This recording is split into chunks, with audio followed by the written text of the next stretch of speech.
नहीं आते हैं, नहीं दर्शन देखा नहीं भी नहीं किए हैं अभी तक। हम लोग क्या पढ़ रहे थे? न्याय। ठीक है,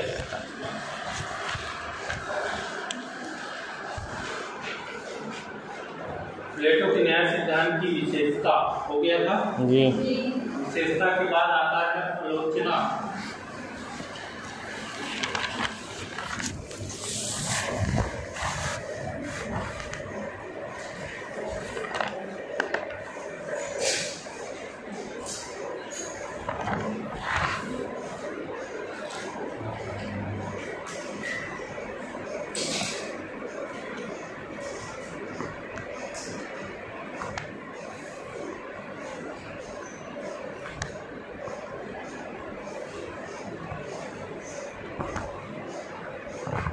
आलोचना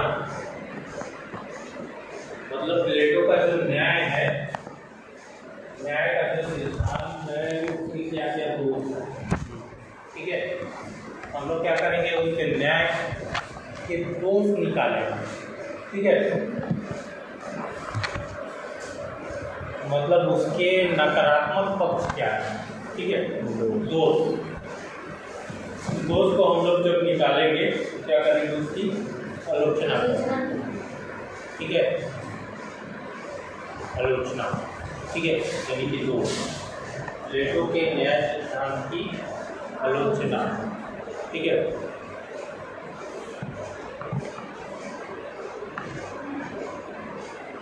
विद्वानों ने प्लेटो के न्याय सिद्धांत को अव्यवहारिक और कल्पनावादी बताया है।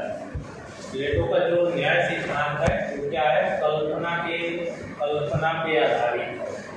ठीक है, अव्यवहारिक मतलब कहीं भी, मतलब कहने का तात्पर्य है कि प्लेटो का जो न्याय व्यवस्था है वो पूरा कल्पना पर आधारित है। वह कल्पना करता है कि इस प्रकार का न्याय व्यवस्था जो है आदर्श राज्य में होना चाहिए, और उसी को क्या करता है? वो अपनी पुस्तक में लिख देता है। कौन सी पुस्तक में लिखता है? ठीक है, तो बाकी विचारक जो है वो बोलते हैं कि प्लेटो का जो न्याय व्यवस्था है वह पूरे तरीके से अव्यवहारिक है और कल्पनावादी है। वह कल्पना के आधार पर क्या करता है? अपने आदर्श राज्य की न्याय व्यवस्था का प्रतिपादन करता है। ठीक है, आ जाओ। प्लेटो के न्याय सिद्धांत की आलोचना करते हुए सैकाइन ने कहा है, प्लेटो का न्याय संबंधी सिद्धांत स्थिर या निष्क्रिय, आत्मा अनुवादवादी, अनैतिक, अव्यवहारिक, मनोवैज्ञानिक है। प्लेटो का जो न्याय व्यवस्था है वह स्थिरता या न निष्क्रिय, मतलब उसका न्याय जो है वह निष्क्रिय, अच्छा नहीं, सक्रिय ना होके वो निष्क्रिय।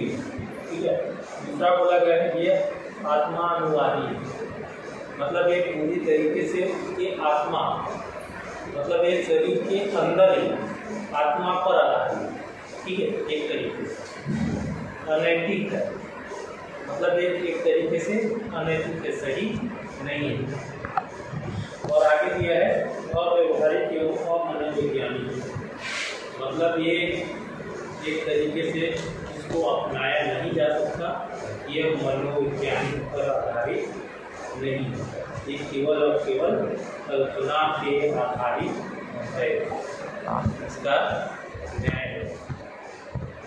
समझ आ रहा है? क्लियर है? आगे हम इसकी आलोचना का पॉइंट देखेंगे। ठीक है, पहला दिया है कानूनी धारणा नहीं अपितु है नैतिक धारणा। कानूनी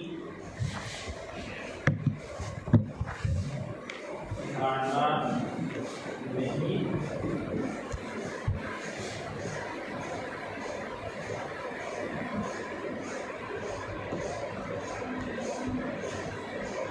अनैतिक धारणा,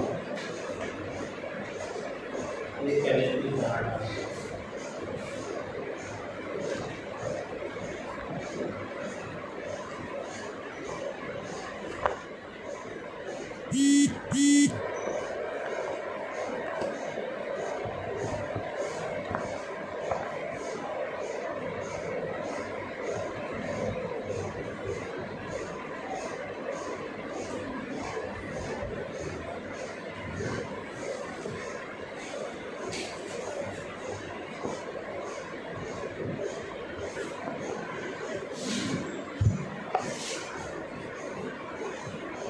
प्लेटो का जो कानून है, न्याय, वह कानूनी धारणा नहीं है, मतलब सही किसी प्रकार से लिखा गया धारणा नहीं है, अपितु यह एक नैतिक धारणा, मतलब व्यक्ति के दिमाग में न्याय होना चाहिए ऐसी धारणा।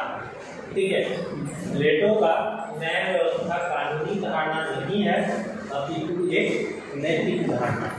ठीक है, मतलब कहने का तात्पर्य है कि प्लेटो का जो न्याय व्यवस्था है वह किसी प्रकार से लिखित व्यवस्था नहीं है, वो नैतिक व्यवस्था है, मतलब उसके दिमाग में होना चाहिए, मनुष्य के दिमाग में होना चाहिए कि हमें दूसरे के प्रति न्याय रखना है। ठीक है, परोपकार की भावना रखना। बाई एग्जाम्पल मान लो कोई व्यक्ति अगर न्याय की भावना न रख के किसी के प्रति छल कपट की भावना रखता है, द्वेष की भावना रखता है, ऐसी स्थिति में दूसरे को हानि हो सकता है।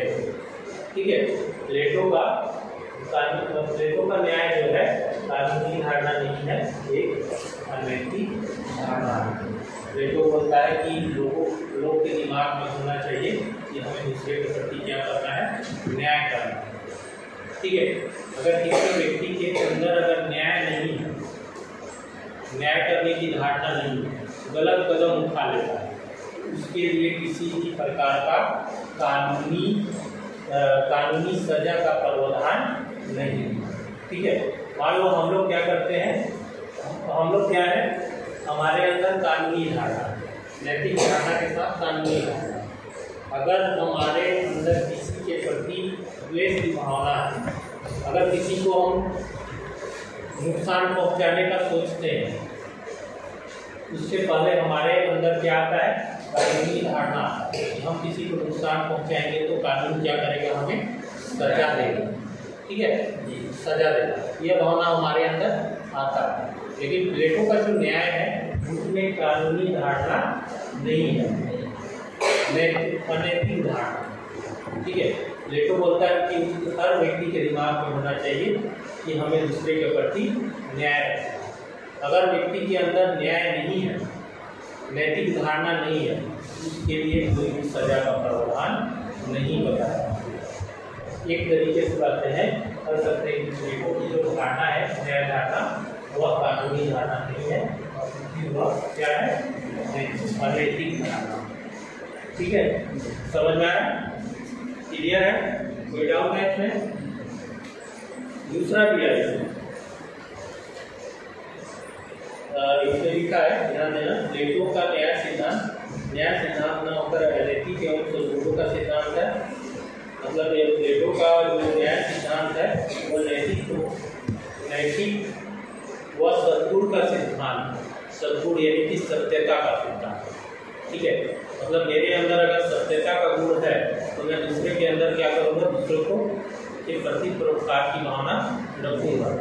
अगर मेरे अंदर सद्गुण नहीं है तो हम दूसरे के अंदर परोपकार की भावना नहीं रखेंगे, और नहीं रखेंगे तो उसके लिए कोई भी कानूनी प्रावधान नहीं है। ठीक है, और बार्कर के अनुसार इसका सबसे बड़ा दोष यह है कि प्लेटो का न्याय वस्तु न्याय नहीं है, वह सिर्फ मनुष्य को अपने कर्तव्य तक सीमित रखने वाला भावना मात्र है, कोई ठोस कानून नहीं है। मतलब वह प्लेटो का जो न्याय व्यवस्था है कर्तव्य पर आता है, मेरा कर्तव्य यह है कि मैं दूसरे के प्रति न्याय रखूँगा। ठीक है, कोई कानूनी धारणा नहीं, इसका कोई उल्लेख नहीं है कि मैं दूसरे के प्रति अगर न्याय की भावना नहीं रखता हूँ तो मेरे लिए कोई सजा का प्रावधान है नहीं।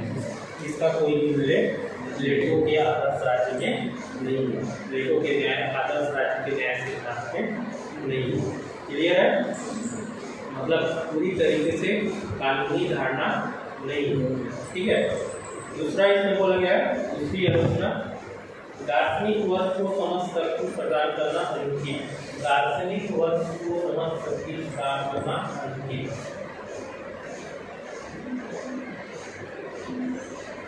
दार्शनिक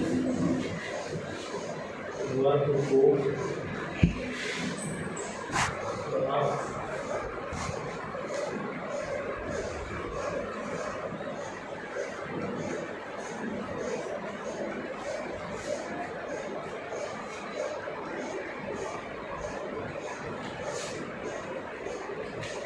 दार्शनिक वर्ग को समझ शक्तियाँ प्रदान करना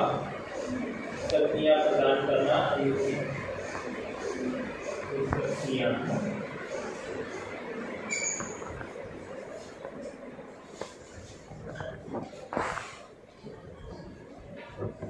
दार्शनिक वर्ग को समझ शक्तियाँ प्रदान करना अनुचित।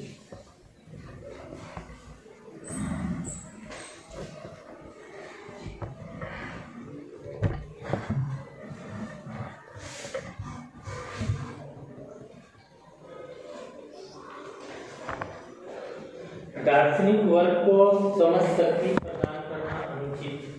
प्लेटो क्या बोलता है कि जो व्यक्ति विवेकशील होगा, ठीक है, जो व्यक्ति बुद्धिमान होगा, जो व्यक्ति विवेकशील होगा, वह व्यक्ति शासन करेगा।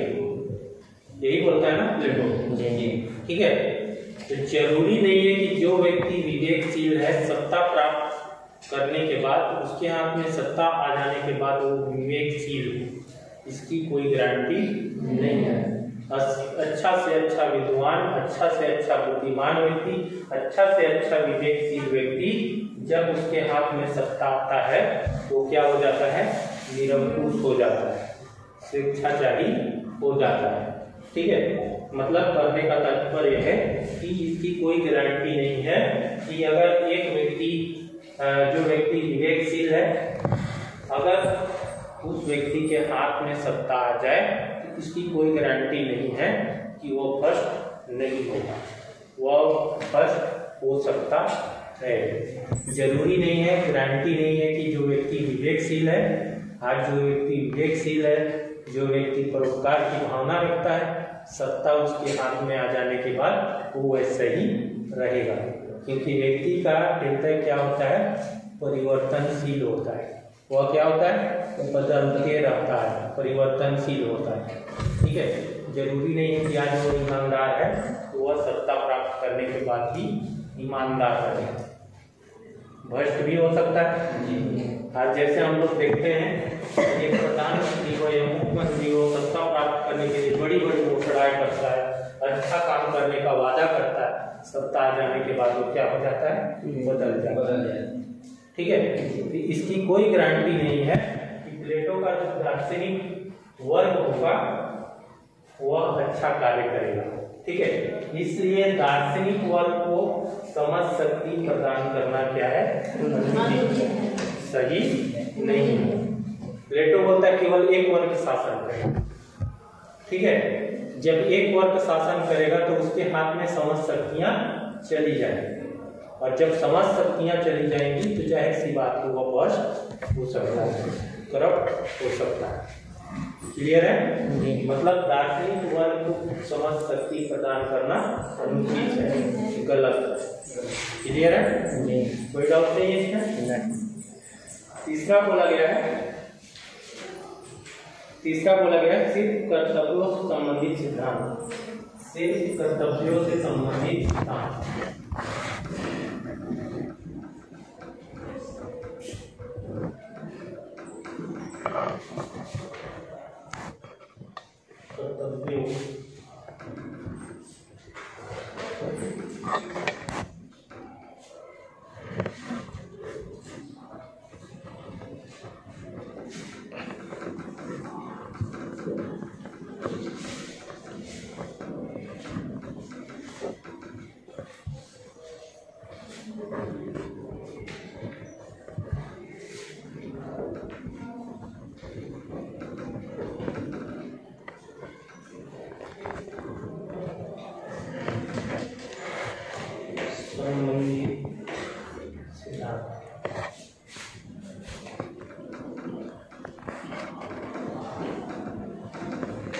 सिर्फ कर्तव्यों से संबंधित सिद्धांत।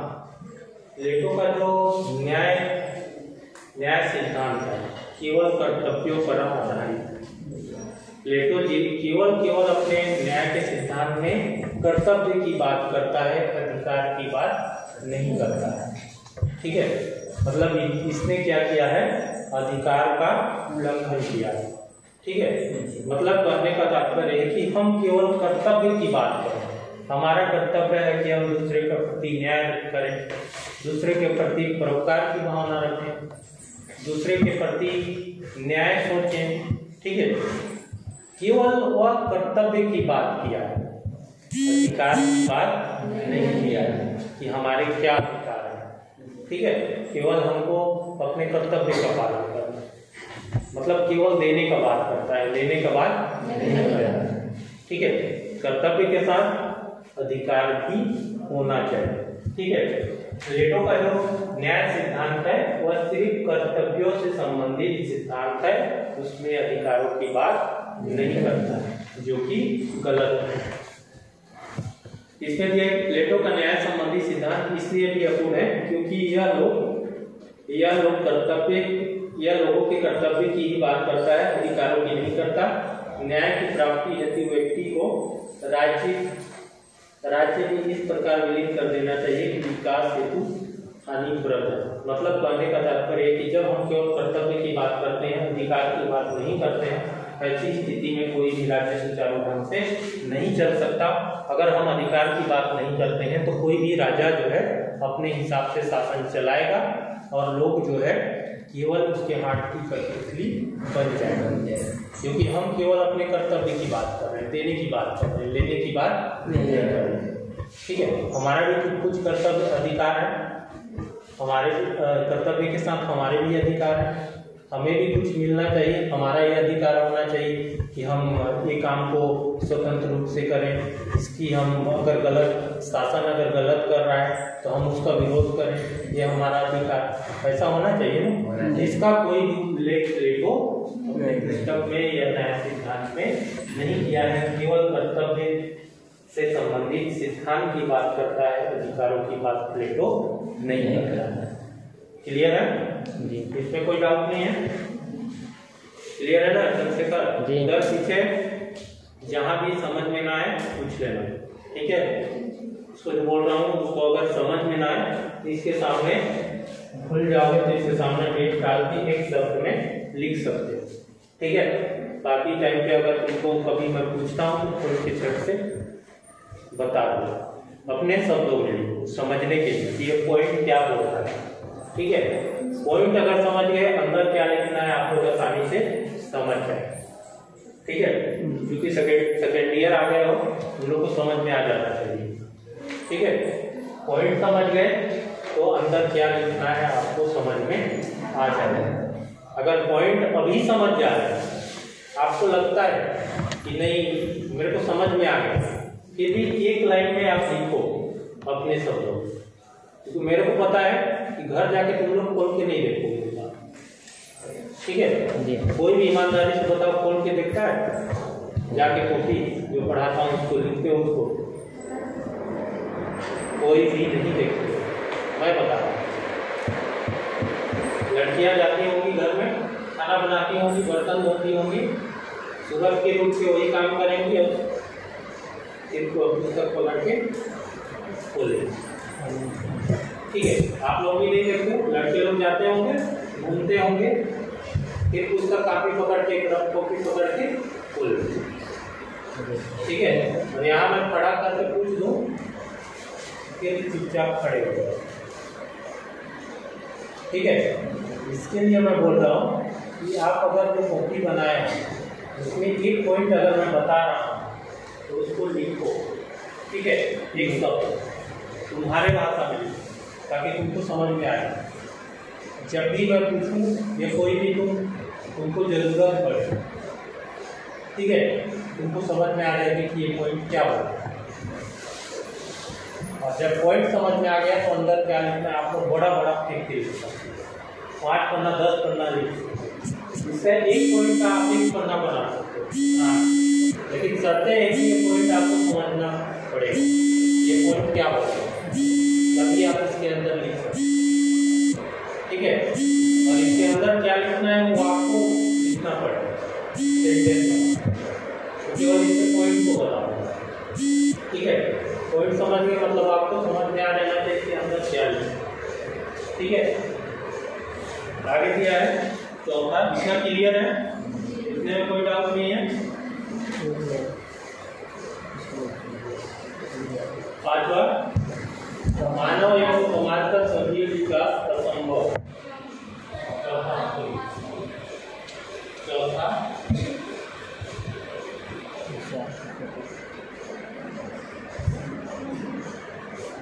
मानव एवं समाज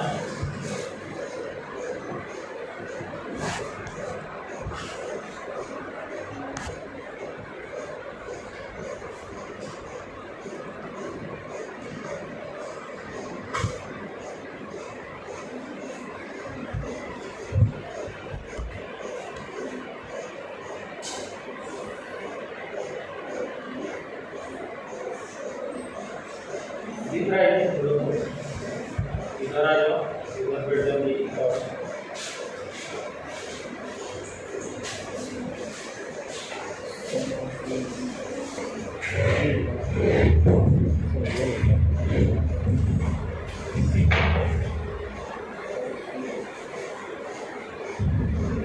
मानव एवं समाज का सर्वांगीण विकास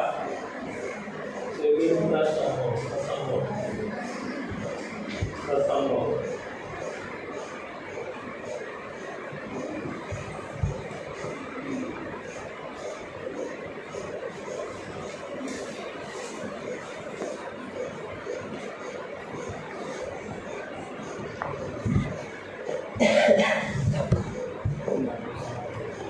प्लेटो का जो न्याय सिद्धांत है, इसमें मानव और समाज का सर्वांगीण विकास संभव नहीं है। सर्वांगीण विकास संभव नहीं है, मतलब असंभव। ठीक है, कारण क्या है? क्योंकि प्लेटो जो है मानव के केवल और केवल कर्तव्य की बात करता है, देने की बात करता है। ठीक है, जैसे इसमें दिया कि न्याय संबंधी किसी भी व्यवस्था का उद्देश्य मानव एवं समाज का सर्वांगीण विकास होना चाहिए। मतलब कोई भी व्यवस्था बनाया गया है, कोई भी संविधान लिखा गया है, कोई भी सिद्धांत है, उसमें मानव और समाज दोनों का विकास होना चाहिए। ठीक है, लेकिन प्लेटो का न्याय सिद्धांत जो है, सिद्धांत के आधार पर न्याय सिद्धांत के आधार पर समाज और मानव दोनों का विकास नहीं हो सकता। इसमें प्रत्येक व्यक्ति को सिर्फ एक ही कार्य तक सीमित कर दिया गया है और इसका लक्ष्य व्यक्ति की एक ही प्रवृत्ति का विकास करना है। सिर्फ एक ही कार्य पर जोर देने से व्यक्ति की अन्य योग्यता एवं अन्य शब्दों में व्यक्ति का सर्वांगीण विकास नहीं हो पाता। इसके अभाव में समाज का सर्वांगीण विकास भी असंभव है। प्लेटो क्या बोलता है? राज्य को 3 वर्ग में बांटा है। ठीक है, राज्य को 3 वर्ग में बांटा है, शासक वर्ग, सैनिक वर्ग और पालक वर्ग।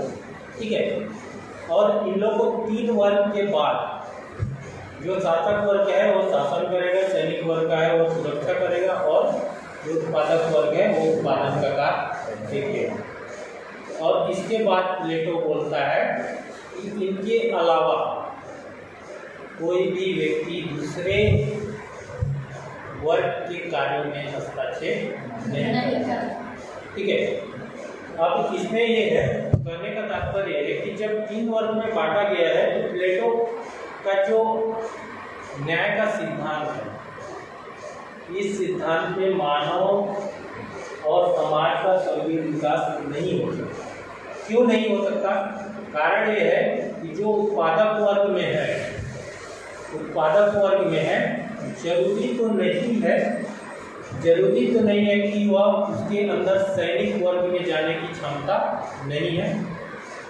क्या मजदूर वर्ग के अंदर यह क्षमता नहीं है कि वह शासन नहीं कर सकता है? हमारे यहाँ अनपढ़ व्यक्ति भी शासन करता है। ठीक है, ये जो है मंत्री जो अनपढ़ है, हिंदी और एक विभाग को अच्छे से देख रहा है।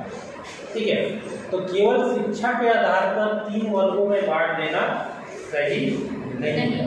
ठीक है, मान लो एक मजदूर वर्ग है, वह 18 वर्ष की शिक्षा प्राप्त करने के बाद आगे की शिक्षा वह प्राप्त नहीं कर पाता है, यह फेल हो जाता है। फेल होने के आधार पर हम यह निर्णय नहीं कर सकते कि वह व्यक्ति आगे नहीं जा सकता है, या उसके अंदर शासन करने की गुण नहीं है, या उसके अंदर सैनिक क्षेत्र में जाने का, सैनिक वर्ग में जाने का क्षमता नहीं है। शिक्षा के आधार पर हम यह निष्कर्ष नहीं निकाल सकते कि उसके अंदर और दूसरा क्षमता नहीं है। ठीक है।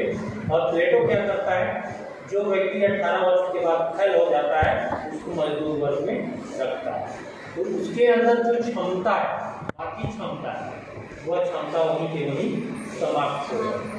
ठीक है। तो प्लेटो का जो न्याय सिद्धांत है उसमें केवल एक वर्ग का विकास होता है, सभी वर्ग का विकास नहीं होता। ठीक है। अब आप लोग बाई एग्जाम्पल आप लोग को बोला जाए कि आप लोग 10वीं फेल, ठीक है, एग्जाम्पल भी, अब 10वीं फेल हो गए तो आप लोग केवल मजदूरी कीजिए। ठीक है। आप लोग सैनिक क्षेत्र में नहीं जा सकते, आप लोग जो है शासन नहीं कर सकते, तो भाई आपका जो अधिकार है उसकी क्या हुई, अवहेलना हुई, केवल आपकी एक पक्ष का ही बात किया जाता है। ठीक है। जबकि हम जानते हैं कि हम अनुभव से शासन भी कर सकते हैं, सैनिक वर्ग में भी जा सकते हैं। ठीक है। तो कहने का तात्पर्य यह है कि प्लेटो का जो न्याय सिद्धांत है वह उसमें जो है मानव एवं समाज का सभी विकास असंभव है, मतलब मानव और समाज का पूरी तरीके से विकास नहीं हो रही है, केवल एक पक्षी विकास हो। ठीक है। बाकी पूरा का पूरा विकास नहीं। क्लियर है? इसमें कोई डाउट नहीं है? कोई डाउट है इसमें?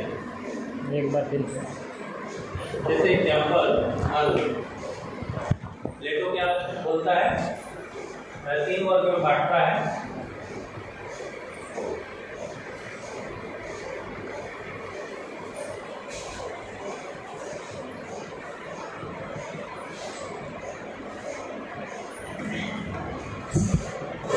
अभी किसका क्लास है? हिंदी साहित्य। प्लेटो 3 वर्ग में बांटा है। ठीक है। शासक वर्ग, सैनिक वर्ग,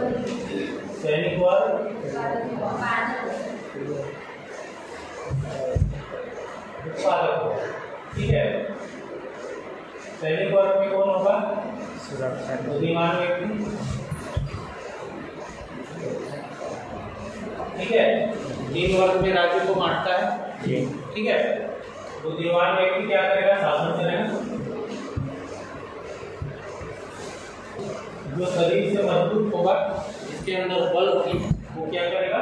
रक्षा करेगा। मजदूर वर्ग, ठीक है, जो 18 वर्ष की शिक्षा प्राप्त करने के बाद आगे की शिक्षा प्राप्त करने में असमर्थ फेल हो जाए, उसको क्या किया जाता है? उसको मजदूर वर्ग में रखा जाता है, मतलब वो उत्पादन का कार्य करेगा। ठीक है। अब ये 18 वर्ष की शिक्षा प्राप्त करने के बाद ये क्या हो जाता है? फेल हो जाता है। ठीक है। अब फेल हो जाता है तो इसको बोला जाए कि अब तुम केवल और केवल मजदूरी का काम करो। ठीक है। केवल मजदूरी का काम। अब इसके अंदर मान लो शासन करने की योग्यता है। ठीक है। इसके शरीर में बल भी है, यह सैनिक वर्ग में भी जा सकता है। ठीक है। मतलब इसको केवल शिक्षा में फेल हो जाने से इसके बाकी जो विकास के स्रोत हैं वो क्या हो जाते हैं? बंद हो जाते हैं। ठीक है। तो कहने का तात्पर्य है कि इसके जो बाकी वर्ग है, ठीक है, मतलब ये चाहे तो शासक वर्ग में जा सकता है, सैनिक वर्ग में भी जा सकता है, लेकिन केवल इसके फेल हो जाने से ये केवल मजदूर बन के रह जाता है, और जब मजदूर बन के रह जाता है तो इसका संगीत विकास नहीं होता। ठीक है। मतलब संगीत विकास नहीं होगा। ठीक है। तो कहने का तात्पर्य है कि प्लेटो का न्याय का जो सिद्धांत है उसमें मानव एवं समाज का संगीत विकास संभव है। ठीक है। क्योंकि केवल यह 3 वर्ग में राज्य को बांटता है और बोलता है कि उत्पादक वर्ग केवल उत्पादन का काम करेगा, यह इसके काम में कोई हस्तक्षेप नहीं करेगा। दूसरा, सैनिक वर्ग केवल सुरक्षा का काम करेगा, वह शासक वर्ग के कार्य में कोई हस्तक्षेप नहीं करेगा। ठीक है, तो इससे क्या होता है, इनकी और जो इनके अंदर जो क्षमता होता है वह क्षमता वही खत्म हो जाता है। ठीक है, केवल इसके एक पक्ष का क्या हो रहा है, विकास हो रहा है, बाकी पक्ष का विकास नहीं हो रहा है। ऐसे टाइम में मानव एवं समाज का संकीर्ण विकास लेखकों के न्यायवादी सिद्धांत में नहीं होता, केवल एक पक्ष का विकास होता है। ठीक है, तो क्या होगा,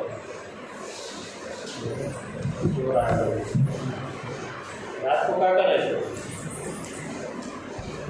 ये क्लियर है जी?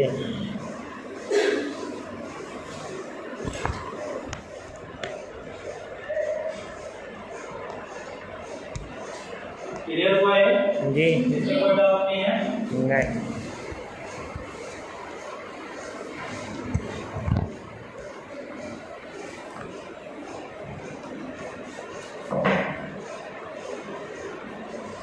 पांचवा दिया है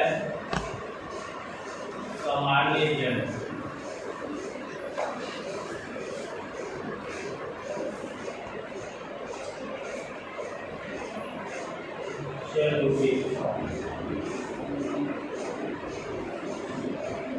सामान्य जन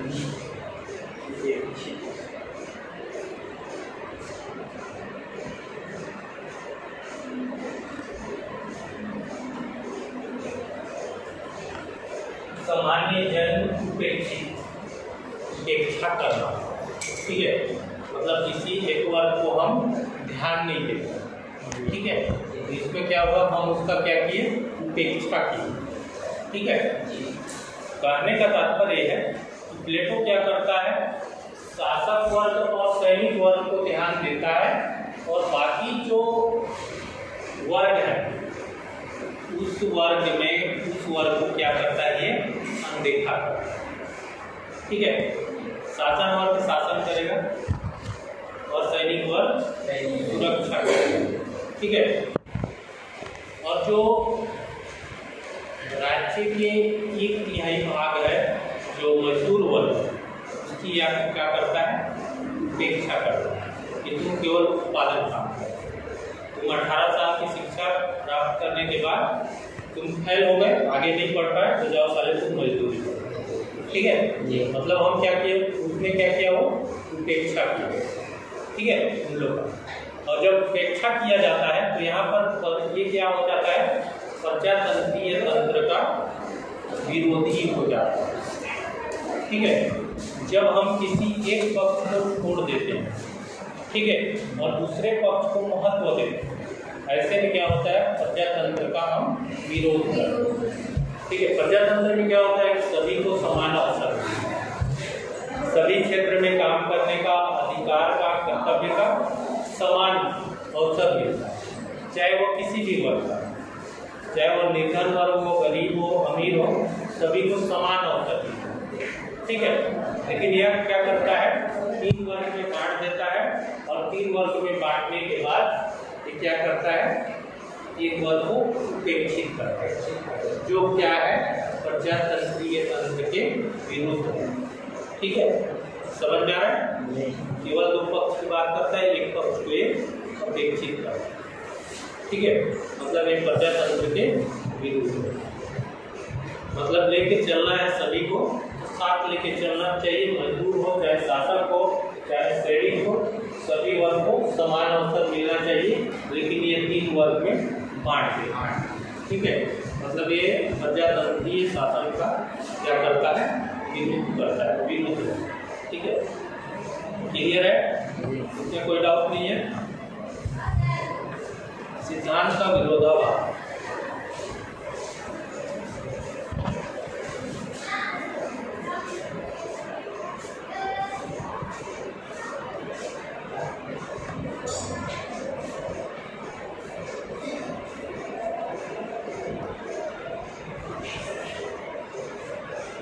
सिद्धांत में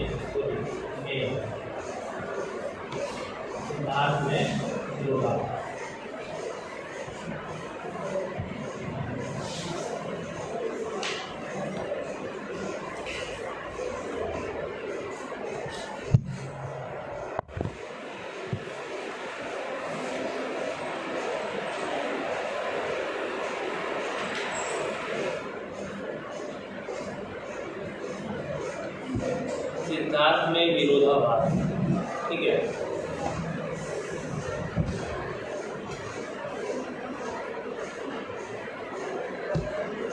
सिद्धांत में विरोधाभास कहने का तात्पर्य है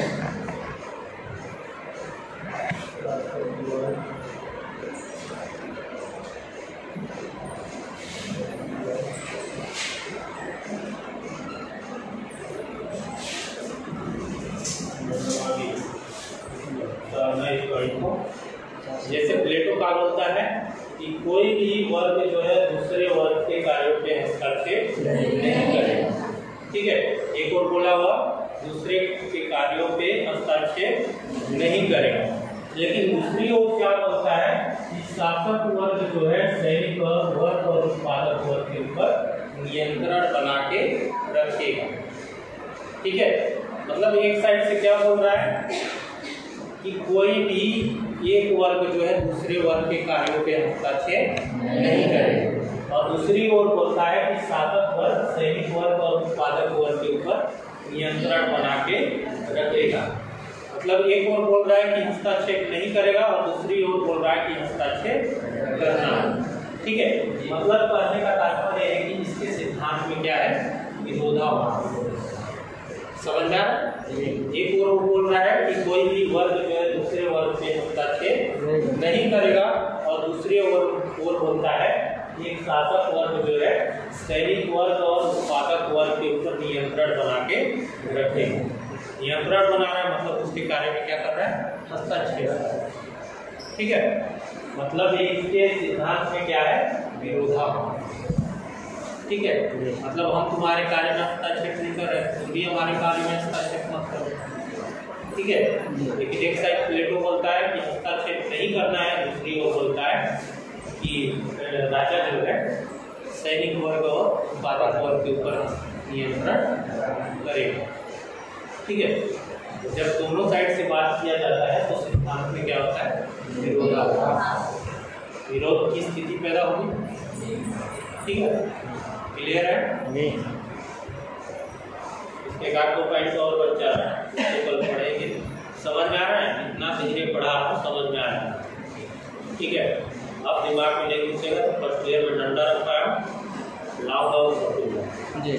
ठीक है, इतना समझ में आ जा रहा है? क्लियर? बहुत धीरे पढ़ा रहा हूँ।